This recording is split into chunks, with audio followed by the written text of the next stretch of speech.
Muy buenas, mis hermanos. Hemos ido recorriendo ya diferentes unidades. Estamos ya en la tercera unidad en esta tercera semana, repasando el contenido de una forma breve, específica, para reforzar nuestro conocimiento.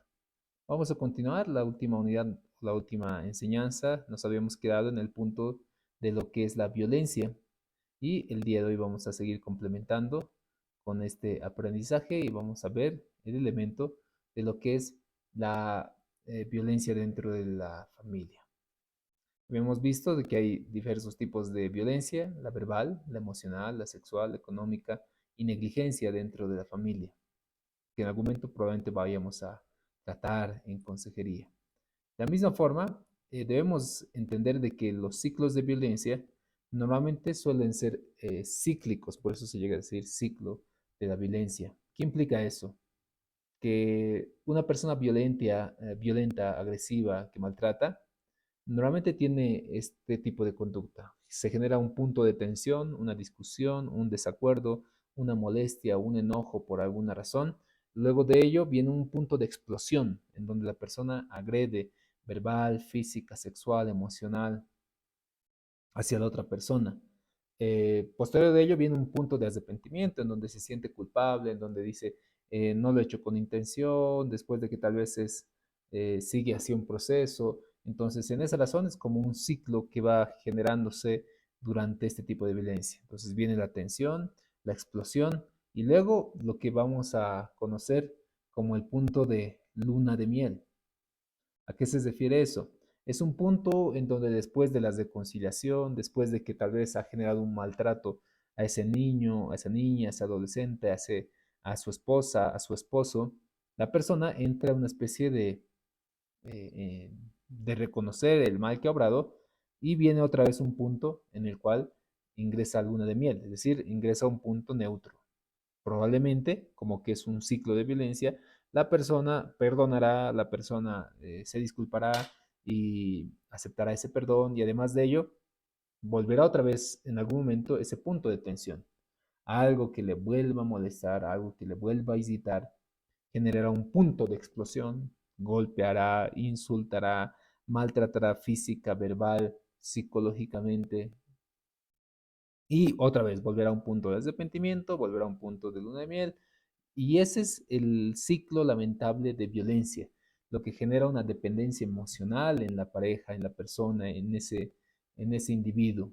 Y es lamentable de que este tipo de circunstancias se ve incluso dentro de la iglesia.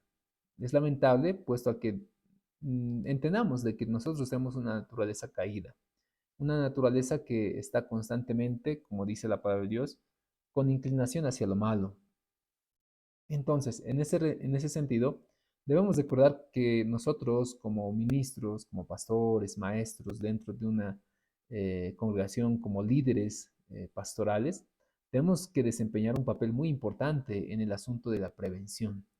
La prevención y detección e intervención, que son las tareas elementales en lo que son casos de violencia, es también nuestra tarea dentro de lo que es el servicio cristiano. Nosotros tenemos que prevenir. ¿Cómo?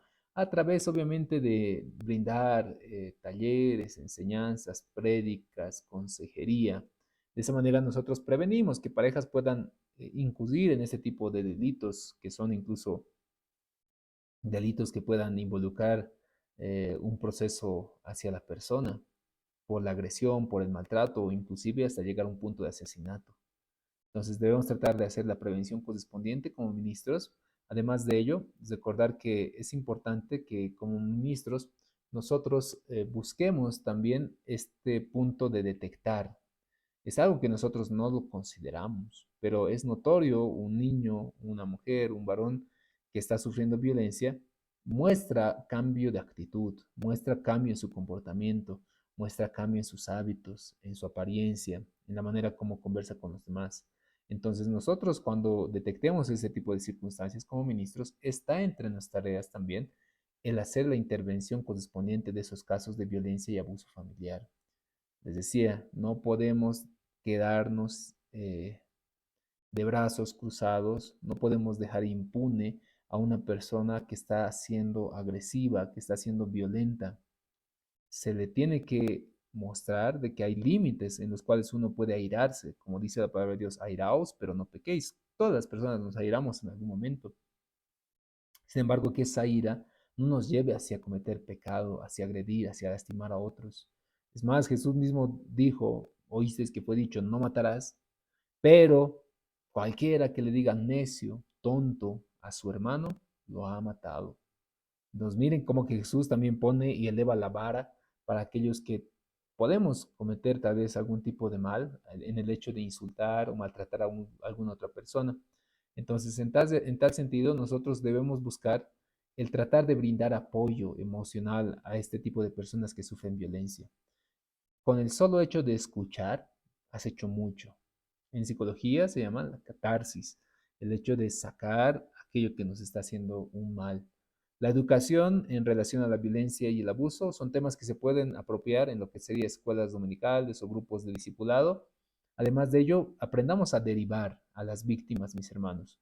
Yo les pregunto, ¿ustedes tienen contactos de, o bien, unidades policiales, de emergencias, unidades de abogados especialistas en algún tema de violencia? Yo dice, pero pastor, ¿acaso nosotros no somos cristianos? Claro, como cristianos tenemos que ser muy cautos y sabios y saber asesorarnos en ese tipo de situaciones, no tomar decisiones acaloradas y siempre buscar un apoyo en profesionales que correspondan al área. Eso de alguna manera a las personas víctimas de abuso, de maltrato, de violencia, les genera cierta seguridad.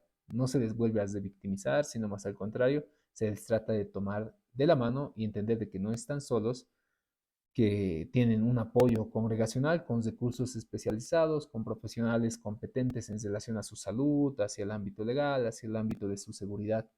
Entonces, aprendamos a hacernos una pequeña agenda de contactos importantes, a veces miembros de la misma iglesia, a veces hermanos de la misma denominación, los cuales tienen ese tipo de conocimiento. Es importante tener ese tipo de apoyo al respecto. Además, recordemos que como líderes pastorales, mis hermanos, nosotros brindamos un gran apoyo, tenemos un gran papel en esa tarea del acompañamiento espiritual a estas familias afectadas. Tratemos de siempre brindar ese consuelo, esa orientación, esas enseñanzas, siempre basados en los principios bíblicos, con una intención de que ellos puedan comprender elementos como que es el amor, el respeto, la justicia, que por el pecado del hombre, por la distorsión de la bondad, por la maldad que hay dentro de su corazón, lamentablemente se llega a incurrir en delitos, en muerte, en asesinatos, en violencia. Nosotros como iglesia tenemos que ver esa perspectiva y no quedarnos una vez más, como les digo, de brazos cruzados. No podemos ser cómplices de personas violentas, sino, más al contrario, tenemos que establecer grupos, refugios, grupos de autoayuda, albergues en donde se pueda apoyar, que debería ser una linda visión que alguno ponga también el Señor en su corazón, pero el ámbito espiritual, es cierto, no podemos dejar de lado. Predicamos la palabra, enseñamos, compartimos, pero el ámbito que implica la práctica del día a día, el compromiso con la sociedad, está también nuestra parte y tarea como iglesia. Así que recuerden comentar si alguno de ustedes ha experimentado o ha escuchado de este ciclo de violencia que normalmente suele pasar, de tensión, agresión, luna de miel, y volver otra vez a ese ciclo en muchas ocasiones para muchas víctimas les es muy difícil salir por la dependencia emocional que han generado para con su agresor.